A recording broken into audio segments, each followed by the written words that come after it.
Hi, this is Gerd Melak from SEO Leverage Stockholm. Welcome to our weekly Ask Me Anything live. Today we are going to talk about different things like why am I ranking with the wrong pages?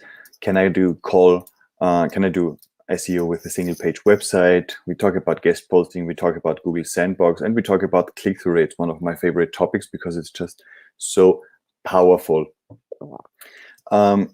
First of all, I still would like to make sure you know about our SEO training and coaching. We're going to launch it next week, but if you are interested, definitely make a point in sending us a message to support@SEOleverage.com. We just put you on a wait list and you get a notification as soon as the coaching program is available. The coaching program is really aimed at teams for on the one side, where you might have a team working on your website, but they might not be SEO savvy or have enough SEO background, so they can get a fundamentals training. I'm literally preparing the training the same way I prepare my team for SEO. Some of them do not have SEO background before they start with me, but they get through a fundamentals training to make sure they know why we do certain things, why we do a click-through rate analysis, why do we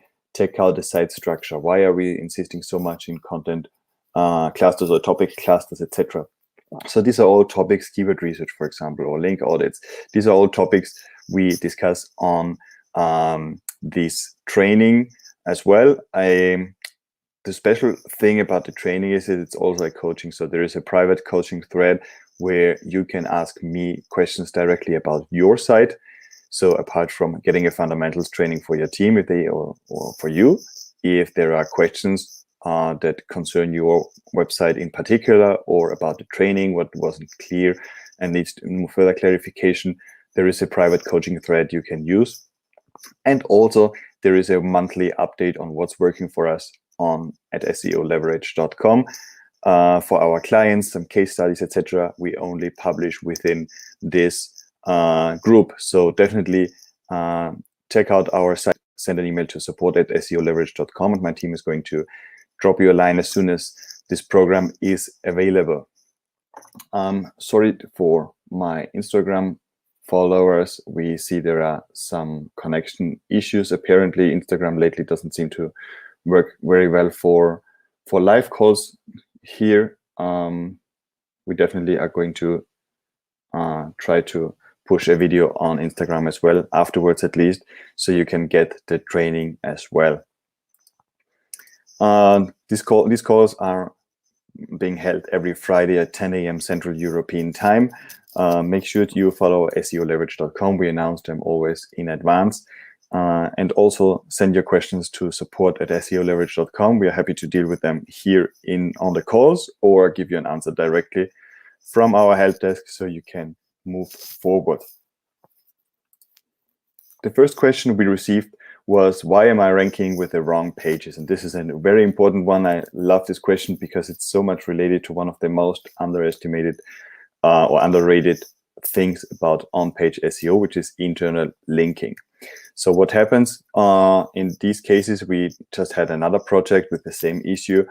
Google isn't sure which URL to crawl on your website, or which URL to rank on your website, and picks different URLs maybe, or just a URL you didn't want to rank. So maybe you have written 10 articles about a certain topic and you expect one of them to rank because you really optimize it, you put a lot of effort in it, and Google just doesn't follow your idea and picks some other random URL about the topic or the homepage or whatever. What we also see is that websites which are active in different markets can have different URLs showing up in Australia than in the US, than in the UK, etc., even if they have one very optimized web page for a certain topic. So whenever this happens, it essentially means that we are not making it clear enough to Google what page has the most relevance. So the way we make this clear is obviously first with content optimization. Second, trying not to have multiple pages talking essentially about the same thing. And the third part is internal linking. You must make sure with internal linking that you link to the respective page in a structured manner. So what we do usually, we create a content map, and every content we have on the website must fit within this structure somewhere. So there is a hierarchy, there are topic clusters, there are articles supporting other articles and giving more information. So once you have everything in place, Google is very capable of finding the right URL.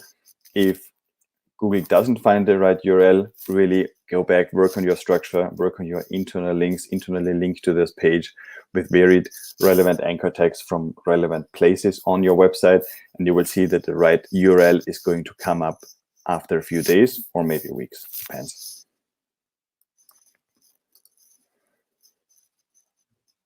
The question we got here was, can I rank with my single page website? So single page websites are something you don't see it too often, but you see it especially on businesses that drive Facebook traffic, for example. In particular, they use this like a landing page or like a mini website in order to have something on there, which is like one single page. You can, whenever you click around, you just jump around on this page. This is a single page website. These pages are very often hard to rank, to be honest. Just because if you think about the user experience, there's usually not too much content there. If the site is too long and has a lot of content, it's going to load very slowly. On the other hand, you don't have the power of internal linking from other blog posts, for example, other content resources, etc. on your site, which you would have in other places. Also, in terms of user experience, it's not as good as a full-featured website because you can't click around and get more references, further references on other articles. So single-page websites, I have them seen ranking, especially if they have a lot of social media feedback or engagement, a lot of backlinks pointing to them, and they rank especially obviously for the brand name. Sometimes also if it's closely related for other terms. My recommendation is that I wouldn't go on purpose for a single page website. If you need a landing page, you can always duplicate your homepage or whatever works for you as a landing page and have it no indexed by Google and use this for paid traffic. Whenever it's about SEO, I usually recommend using full-featured websites and at least at like 10-20 articles on a blog section or a resources section you can work with for SEO purposes.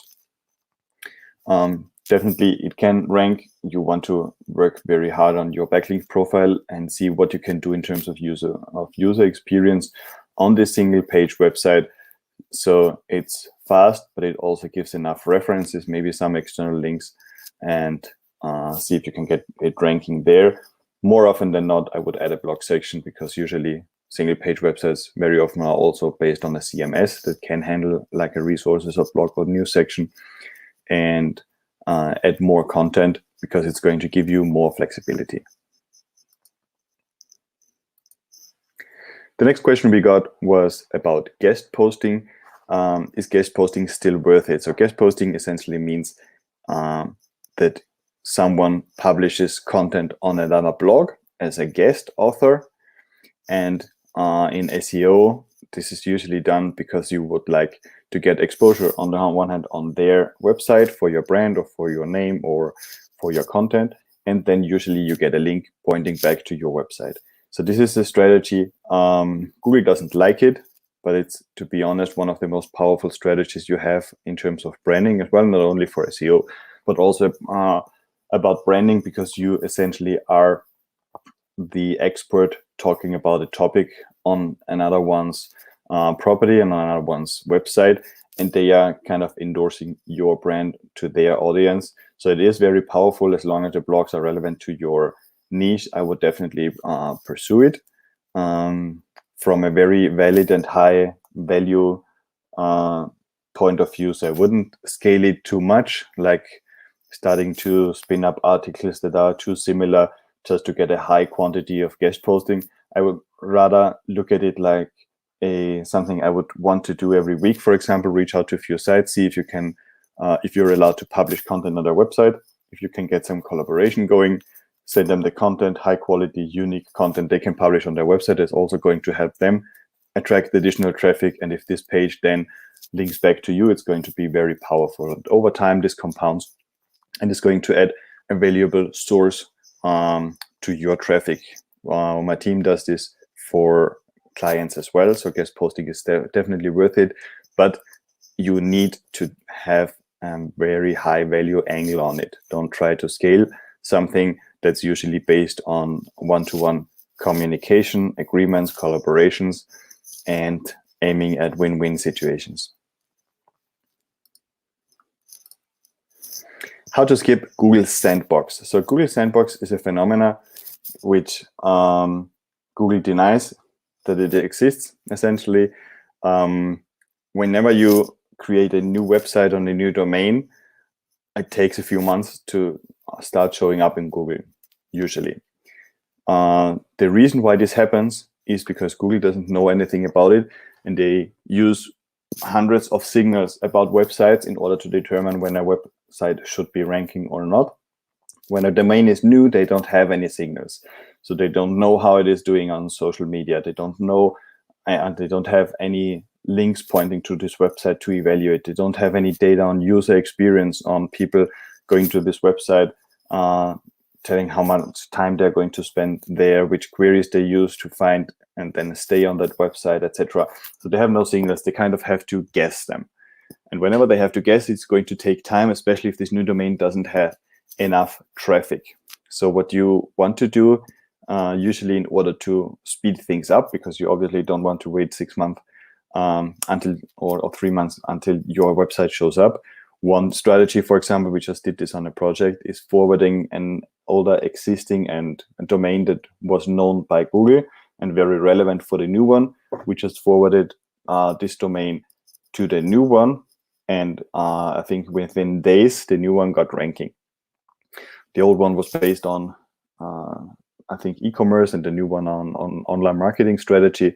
So this helped the new domain to rank very quickly, because Google basically transferred all the signals they had from the old domain to the new one. Another way to speed things up is to provide those signals to Google. So if you can get a campaign going on, bring traffic to this new site, if you get the brand known, the brand gets searched on Google. Usually for the brand name, you can rank even if you're still within the sandbox. They get traffic, they get click, they get brand exposure. Things can also be speeded up. It's like a normal marketing campaign. It's not only SEO. You want to think a little bit broader. Take one step back, maybe run some Google ads to the new website, so Google can see that someone searching for XYZ seems to be having a good experience on this website. This can also help Google to kind of get to know this new website and then start sending traffic to it. It's like you're not going to recommend a new business you just got to know, or a business owner you just met. You try to start building up confidence. I think this is the same way Google goes about it. So they don't want to show a website they don't know about, they don't have any references with. They just want to get to know this website, get enough signals, as they call it, enough trust signals, let's put it this way, and see for which searches, for which users this might be a good fit. And then slowly start showing this website. If you want to speed things up, there's always an option to, for example, purchase an expired domain or another website, send all the traffic to this to the new domain you want to rank. And this is probably the best way to speed things up and get out of the sandbox. The last question we got ahead of this call was, is CTR a ranking factor? CTR means click-through rate. And what this refers to is that if you have, if you appear on search like 100 times on user search results, and you get 1 click and everybody else ignores your search results, you have a 1% click-through rate. The click-through rate, you can check it on Google Search Console. This is also a part of our training, where we go through how we can optimize this click-through rate and see an increase in traffic just by getting more clicks from search. So if you have the same impressions, what can you do in order to get more clicks on your search result? Essentially, you can optimize the page title, which is the blue title that usually shows in search, and you can optimize the meta description, which is the text below the blue title. What you want to do here is you want to have a compelling reason to click on your search result. And in order to make copywriting or compelling, you need to kind of think about the state of mind of the user who is performing the search. What do they need to see in order to believe that your search result is going to give them the best possible answer to their doubts, to their problems, to their questions? And if you manage to do this, you're going to see CTR skyrocketing. I've seen things like 10x, meaning getting 10 times the traffic they got before just by optimizing page title and meta description. The thing with these two elements is that they are usually tackled at the end of writing and publishing an article. So someone may be spending 2, 4, 8 hours or more on an article. They're completely worn out, tired. They just want to get this published and start the weekend. And they just quickly in 10 seconds fill in the fields for page title and meta description on their WordPress or Yoast plugin or whatever they have, or RankMath. The thing is that these two fields are going to be decisive for the traffic you're getting. So Google officially denies that CTR is a ranking factor per se, but we do know that there is a correlation with higher click-through rates and higher rankings, and ranking increases after optimizing page title and meta descriptions. So it's something we really focus on. I don't care if it's an official ranking signal or not. I know it works, and it works for traffic and it works for rankings. So definitely pay attention to what the page title is and don't confuse it with the H1 title of your blog post. So the page title is what usually shows in Google and what shows on the browser tab. And the H1, the headline, the first headline of your article, is what you fill in the title column above the blog content on WordPress, for example. This is the H1. They should not be the same because they have different purposes. If you get the click to your site, you want the H1 title to be interesting enough for users to really dive in and check out your content, and you want to give enough information to Google so Google knows based on the H1 what your content is going to be about. The page title is selling the click essentially. So you want to be compelling enough to get people to your website.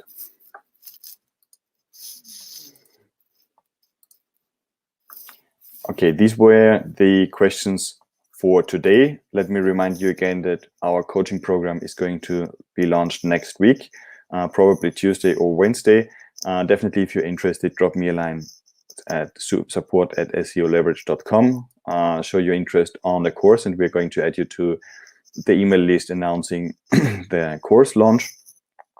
It's going to be a course combined with private coaching from me personally, where I help you optimize your website. And apart from that, you have got an ongoingly growing fundamentals SEO training with then advanced modules, which are being added month after month. And definitely take it out. I think it's going to be of high value for you and your team. So this is something you can also give your team and have them trained on SEO. So whatever they do on your website is in line with an overall SEO strategy. For now, thank you very much for participating in this call. Apologize again to the Instagram users. We're going to try to make this up and see what happens lately with Instagram to see if we can get the streaming going there as well. Apart from that, we are also streaming this on YouTube. So you might want to subscribe to our channel to be notified about the live broadcasts of the Ask Me Anything live on Friday. Have a great weekend, and thank you very much for watching. Bye.